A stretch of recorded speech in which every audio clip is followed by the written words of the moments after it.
ఈ రోజు బైబిల్ అధ్యయనం మత్తయి సువార్త 25వ అధ్యాయం 1 నుండి 30 వచనాలు. ప్రార్థన.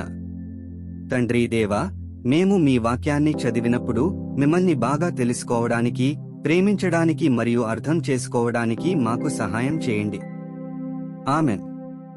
మత్తయి సువార్త 25వ అధ్యాయం. పరలోక రాజ్యము తమ దివిటీలు పట్టుకుని పెండ్లి కుమారుని ఎదుర్కొనుటకు బయలుదేరిన 10 మంది కన్యకలను పోలియున్నది. వీరిలో 5 బుద్ధిలేనివారు, 5 బుద్ధిగలవారు. బుద్ధిలేనివారు తమ దివిటీలు పట్టుకుని తమతో కూడా నూనె తీసుకుని పోలేదు.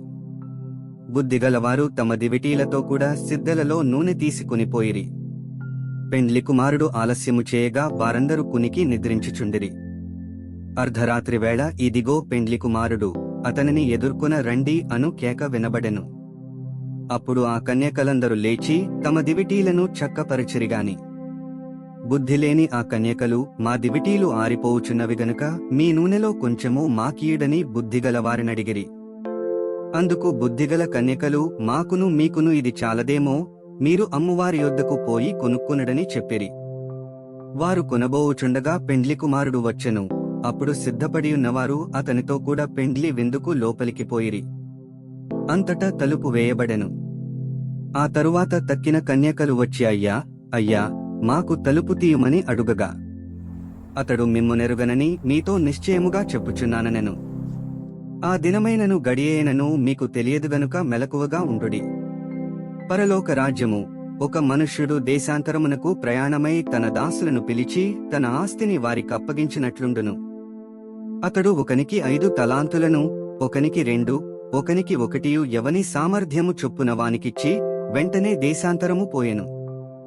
5 తలాంతులు తీసుకునినవాడు వెళ్లి వాటితో వ్యాపారము చేసి మరి 5 తలాంతులు సంపాదించెను. అలాగుననే 2 తీసుకునినవాడు మరి 2 సంపాదించెను. అయితే 1 తలాంతు తీసుకునినవాడు వెళ్లి భూమి త్రవ్వి తన యజమానుని సొమ్ము దాచిపెట్టెను. బహుకాలమైన తరువాత ఆ దాసుల యజమానుడు వచ్చి వారి యొద్ద లెక్క చూచుకొనెను. అప్పుడు 5 తలాంతులు తీసుకునినవాడు మరి 5 తలాంతులు తెచ్చి, అయ్యా, నీవు నాకు 5 తలాంతులప్పగించితివే, అవియుగాక మరి 5 తలాంతులు సంపాదించితినని చెప్పెను. అతని యజమానుడు, భళా, నమ్మకమైన మంచిదాసుడా, నీవు ఈ కొంచెములో నమ్మకముగా ఉంటివి, నిన్ను అనేకమైన వాటిమీద నియమించెదను, నీ యజమానుని సంతోషములో పాలుపొందుమని అతనితో చెప్పెను. అలాగే 2 తలాంతులు తీసుకునినవాడు వచ్చి, అయ్యా, నీవు నాకు 2 తలాంతులప్పగించితివే, అవియుగాక మరి 2 తలాంతులు సంపాదించితినని చెప్పెను.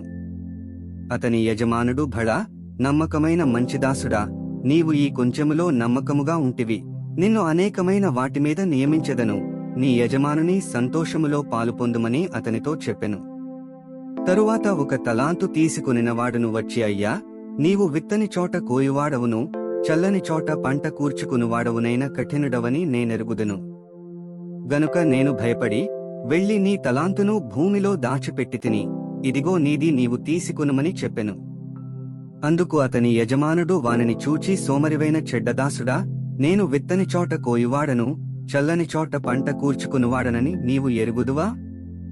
అట్లయితే నీవు నా సొమ్ము సాహుకారుల యొద్ద ఉంచవలసి ఉండెను, నేను వచ్చి వడ్డీతో కూడా నా సొమ్ము తీసుకొనియుందునే అని చెప్పి ఆ తలాంతును వాని యొద్ద నుండి తీసివేసి 10 తలాంతులు గలవానికి ఇడి. కలిగిన ప్రతివానికి ఇయ్యబడును, అతనికి సమృద్ధి కలుగును, లేని వాని యొద్ద నుండి వానికి కలిగినది తీసి వేయబడును. మరియు పనికిమాలిన ఆ దాసుని వెలుపటి చీకటిలోనికి త్రోసివేయుడి, అక్కడ ఏడ్పును పండ్లు కొరుకుటయు ఉండుననెను.